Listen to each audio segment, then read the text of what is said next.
السلام علیکم ویورز، امید ہے آپ خیریت سے ہوں گے اور میری ویڈیوز کو لائک کر رہے ہوں گے۔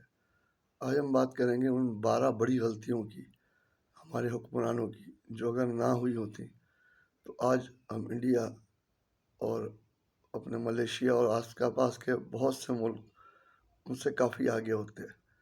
دراصل ہمارے نصاب، معاشرتی علوم، مطالعہ پاکستان، ان سب چیزوں میں نہ تو ہماری ہسٹری صحیح سے بتائی جاتی ہے، اور صرف ابھی تک قائد اعظم کے 14 نکات ہی بچوں کو یاد کرائے جا رہے ہیں۔ اس وجہ سے نہ ہمارے بچوں کو سیاست دانوں، حکمرانوں کی غلطیوں کا پتہ چلتا ہے، اور نہ ہی وہ ادراک کر پاتے ہیں کہ صحیح جمہوری سسٹم یا صحیح طرز حکومت ہوتا کیا ہے۔ شروع کرتے ہیں قائد اعظم محمد علی جناح۔ ان کی حکمت عملی میں چھوٹا سا نقصہ یہ رہ گیا تھا کہ ان کو جب ایک الگ صوبہ یا متحد بھارت کا آپشن دیا گیا تھا تو انہوں نے اس کو ڈینائی کیا، اور بنگلہ دیش جو ہماری سرحدی تقسیم کے خلاف تھا، یعنی کہ اس کے حدود اربع اس طرح کا تھا کہ وہ انڈیا بیچ میں آتا تھا، اس کی سرحد پاکستان سے ڈائریکٹ نہیں ملتی تھی، اسی لیے اسے مشرقی اور مغربی پاکستان کہتے تھے۔ تو جناح نے، قائد اعظم نے یہ آپشن سلیکٹ نہیں کیا اور ٹوٹی پھوٹی تقسیم، غیر منصفانہ تقسیم کو قبول کر لیا۔ یہ اس سے بہتر یہ تھا کہ اگر وہ یہ نہ کرتے اقدام اور ہمارے لیے ہی حقوق وہاں مانگتے، ایک صوبہ ہمارے لیے الگ لے لیتے یا کچھ اور کرتے، تو آج بنگلہ دیش کے مسلمان، ہم جو مر گئے، ان کی اولادیں سمیت ملا کے پاپولیشن اور موجودہ انڈیا کے 30 کروڑ مسلمان، یہ سب مل کے ہم میجورٹی میں ہوتے، اور وہاں پر ہر چیز میں ہم میجورٹی کے اندر ہوتے، مائنورٹی میں نہیں ہوتے۔ ایون وہاں پر آپ دیکھ سکتے ہیں کہ کئی جگہوں پر جو ہے وہ مسلم آج بھی ٹاپ جگہوں پہ موجود ہیں، باوجود مائنورٹی میں ہونے کے۔ تو اگر میجورٹی میں ہوتے تو ہم کیا کچھ ہو سکتے تھے۔ ایک تو بات یہ ہو گئی، چلیں بن گیا، اللہ مبارک کرے، اب ہمارا ملک ہے اور ہمیں سے چلانا ہے اور حب الوطنی کے ساتھ چلانا ہے۔ دوسری بات پہ آتے ہیں، ان کی وفات کے بعد یحییٰ خان، ایوب خان جو ڈکٹیٹر تھے، ان سے بھی چند غلطیاں سرزد ہوئیں۔ یحییٰ خان اپنے رنگین مزاجیوں کے لیے مشہور تھے، اور انہوں نے کوئی خاص توجہ نہیں دی اور ایوب خان کو باغ ڈور سنبھال کے چلے گئے۔ ایوب خان بذات خود حب الوطن اور بہت اچھے انسان تھے، مگر ایک غلطی ان سے بھی یہ ہوئی کہ انہوں نے فاطمہ جناح کو الیکشن غلط طریقے سے ہروایا، اور غیر اخلاقی لوگوں نے پیمانے اس میں اپلائی کرے، جیسے کتیا کے گلے میں لالٹین ڈال کے گھمانا، فاطمہ جناح کے کردار کشی کرنا، ان کو غدار قرار دینا، یہ سب اس زمانے میں ہوا تھا، جو کہ مجھے اجداد سے پتہ چلتا ہے۔ پھر اس کے بعد آپ آ جائیں تو بھٹو صاحب، ایوب خان صاحب نے بھٹو صاحب کے حوالے کیا ملک، اور اقتدار ان کو منتقل ہوا۔ بھٹو صاحب جو یحییٰ خان صاحب کو، چیف آرمی کو ڈیڈی کہا کرتے تھے، یہ بات آن دا ریکارڈ موجود ہے۔ تو بہرحال ہر سیاسی پارٹی ہمارے یہاں ایک ہی جگہ سے نکلی ہے، وہ سب جانتے ہیں۔ بھٹو صاحب سے بھی چند بڑی غلطیاں سرزد ہوئیں، جس کا ازالہ قوم آج تک بھگت رہی ہے۔ پہلی، انہوں نے نیشنلائز کیا اداروں کو، اسکولوں کو سرکاری تحویل میں دے دیا، پرائیویٹ اچھے پرائیویٹ ملز، فیکٹریز، ان پر سب کو جو ہے قومیات دیا گیا۔ جو کسی نے زندگی بھر 2-3 نسلوں کی محنت سے اپنا ادارہ، اپنی فیکٹری، اسکول کھڑا کیا تھا، اس پہ گورنمنٹ کا قبضہ کر دینا اور اس کو صرف مینیجر بنا کے نوکری دے دینا، یہ قطعاً انصاف نہیں تھا۔ یہ ان لوگوں کی آہیں اور ان کی دل کی جو ہے وہ ایک طریقے سے پکار تھی، جو بھٹو صاحب کا بھی انجام پھر اچھا نہیں رہا۔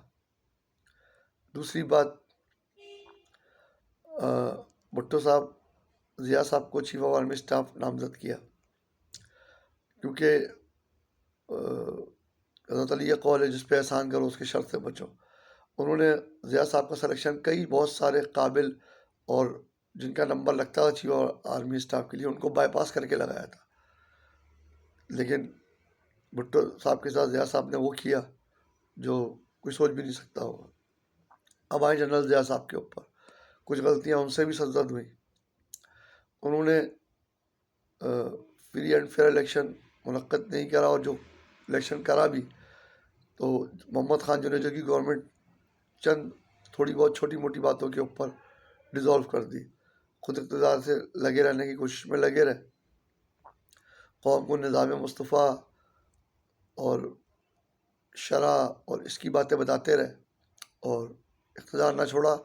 خیر، ایک حادثے میں خالق حقیقی سے جا ملے. اس کے بعد دور شروع ہوتا ہے Peoples Party M Q M کی رستہ کشی کا. ایم کیو ایم 1985 میں ایم کیو ایم کے قائد تحریک صاحب الطاف حسین کو جیل میں ڈالا گیا تھا، اور 1-1.5 مہینے میں پارٹی بہت بوسٹ کر گئی تھی اور ایک دم قوم کے مسیحا بن گئے کہ وہ جیل کاٹ رہے ہیں، مہاجر عوام کے لیے ابھرے تھے. وہ بات دیگر ہے کہ بعد میں دوبارہ جیل کے خوف سے وہ 20 سال تک واپس ہی نہیں آئے ملک میں. حالانکہ 14-15 سال حالات سازگار تھے. جنرل مشرف کی حکومت کے اندر 11-12 سال کھلا اقتدار ایم کیو ایم کے پاس تھا. اگر الطاف حسین صاحب چاہتے تو اس وقت آ کے اپنی پارٹی کو باغ ڈور بھی سنبھال سکتے تھے اور کئی معاملات سیدھے کر سکتے تھے، مگر انہوں نے نہیں کہا، جس کا بھگتان مہاجر قوم آج تک تانے کھا رہی ہے کہ تمہارا قائد تو بھگوڑا ہے، تمہارا قائد تو بھگوڑا. اور یہ بات بھی سب لوگ اچھی طرح جانتے ہیں کہ ایم کیو ایم کی ہڑتالوں کے اندر لوگ قائد کی محبت میں دکانیں بند کرتے تھے یا اپنی جان کے خوف سے کرتے تھے. یہ بات بھی روز روشن کی طرح آیا ہے. اب دوسری بات، یہ غلطیاں تو تھیں ایم کیو ایم اور پیپلز پارٹی کی. اس کے بعد دور آئے نواز شریف کے. ان کی بھی جو اسکیمیں تھیں کوئی ایک آج تک کامیاب نہ رہی. یلو کیب، دانش اسکول، قرض اتارو مک سوارو، یہ سب کے سامنے ہے. ان کے کیا انجام ہوئے، بیوروکریسی نے، لالچی لوگوں نے، مافیا نے ان اسکیموں کا کیا حل کیا، یہ بھی نظر آ رہا ہے. اسی طرح نون لیگ کا ایک اور project green line orange line جو کراچی میں چل پڑا ہے، آدھا ادھورا، جو صدر تک جا کے بند ہو جاتا ہے. صرف تھوڑی سی دیر کی سیر ہے جو لوگ کرتے ہیں، اور اس کے بعد دوبارہ رکشے دوسری گاڑیاں ڈھونڈ رہے ہوتے ہیں. خیر، یہ تھا نون لیگ کا کچا چٹھا. اس کے بعد کئی اور چیزیں ہیں، جیسے فٹ بال کی طرح کبھی پیپلز پارٹی آتی رہی، کبھی مواخذے ہوتے رہے. مشرف صاحب کو نکالا گیا، اس کے بعد عمران خان صاحب کو لایا گیا ریسنٹلی. حضرت علی کا ایک قول بہت اچھا ہے کہ وعدہ وہ کرو جو پورا کر دو. اچھی بات ہے کہ پورا کرو، اور اس سے بھی اچھی بات ہے کہ وعدہ کرو ہی نہیں. خان صاحب نے غیر ضروری وعدے کیے، 50 کروڑ نوکریاں، 1 لاکھ گھر، ٹھیک ہے، گورنر ہاؤس کی دیواریں گرا دوں گا، چیف ہاؤس منسٹر ہاؤس کو یونیورسٹی بنا دوں گا. انسان کی جتنی اسٹرینتھ ہو، جتنا کام وہ کر سکتا ہو، اتنے کا وہ دعویٰ وعدہ کرے یا چپ رہے، کام کرے، بعد میں خبر دے. خواہ خواہ اچھلنے سے، بولنے سے قوم کے آگے خان صاحب کی امیج کافی 3.5 سال تک خراب رہی. وہ تو آخر میں جب ان کو نکالا گیا اور آرٹیفیشلی یا جیسے بھی جو بھی طریقوں سے ان کو ابھی ان کے ساتھ ٹریٹ کیا جا رہا ہے، تو اس میں قوم کے اندر ہمدردیاں ان کے ساتھ ہو گئیں. ورنہ قوم کو ان کے تانے آج بھی یاد ہیں کہ سکون تو قبر میں ہے.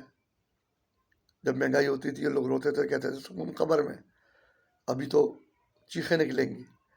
پھر اس کے بعد یہ کہتے تھے گھبرانا نہیں ہے، گھبرانا نہیں ہے. تو 3-3.5 سال تک پبلک بہت بزدل رہی. بعد میں اب ان کے ساتھ جب انتقامی کارروائیاں اور یہ سب چیزیں شروع ہوئیں تو یوتھ اور بہت سے لوگ ان کے ساتھ ہو گئے، ہمدرد ہو گئے.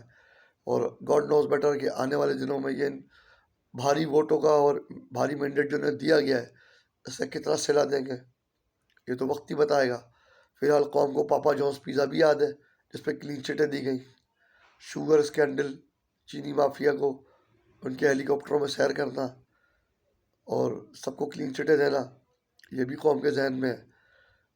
مگر یہ کہ بہت سے لوگوں کی میموری شارٹ ہوتی ہے. کچھ کی لانگ ہوتی ہے. تو لیکن میڈیا، سوشل میڈیا یہ چیزیں یاد دلاتا رہتا ہے. اب دور پرانا دور نہیں ہے، کافی ترقی ہو چکی ہے. کون کس پارٹی میں کب رہا، کس نے کتنی بدلی، کتنا سچ بولا، کتنا جھوٹ بولا، یہ سب کو پتہ ہے. تو کہنے کا مطلب یہ ہے کہ اگر یہ غلطیاں، جن میں بہت بڑی بڑی غلطیاں ہیں، جیسے اداروں کو نیشنلائز کرنا اور الٹے سیدھے کام، یہ سب پارٹیوں سے، کوٹا سسٹم کے لیے MQM نے ایک ہڑتال بھی نہیں کی، 30 سال تک کوٹے کے نام پہ ووٹ لیتی رہی. تو یہ جو ان لوگوں نے سب غلطیاں کری ہیں، اگر یہ نہ کرتے تو آج شاید ملک کا نقشہ کچھ اور ہوتا. امید ہے آپ کو یہ ویڈیو، یہ کمپیریزن، یہ تجزیہ پسند آیا ہوگا. ویڈیو پسند آیا تو لائک کیجیے گا. تھینک یو، شکریہ.